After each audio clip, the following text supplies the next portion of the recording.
The sin is separated from the God and human. ఈ పాపము దేవునికి మానవులకి వేరు చేసింది, అడ్డుబండగా ఈ పాపం అనేది ఉన్నది. అయితే ఈ పాపాన్ని తీసివేయడానికి ప్రభువైన యేసుక్రీస్తు వారు రక్షకుడుగా, దేవుడే మానవుడిగా ఈ లోకానికి 2021 సంవత్సరాల క్రితము ఈ భూమిపైకి నీవలే నావలే ఆయన జన్మించి, మరి నీ స్థానంలో నా స్థానంలో ఆయన మరణించాడు, తన రక్తం కార్చాడు. అయితే నీ స్థానంలో మరణించి సమాధి చేయబడి ఆయన 3వ దినాన తిరిగి లేచాడు.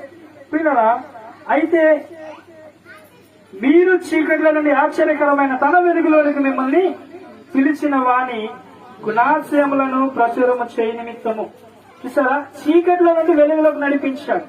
నీలో ఉంటున్న పాపాన్ని, ఆ పాపంలో వచ్చి జీతము, ఆ నరకాన్ని నుండి తప్పించి, ఆ మరణం నుండి తప్పించి, ఆ శిక్ష నుండి తప్పించి తన పైన ఆయన శిక్ష వేసుకున్నాడు.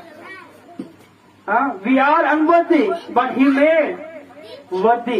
మనము అయోగ్యులమై ఉన్నాం, వారిగా ఉన్నాం, కానీ చీకటి అనగా చీకటిలో పాపము, చీకటి సంబంధంగా ఉంటున్నాం.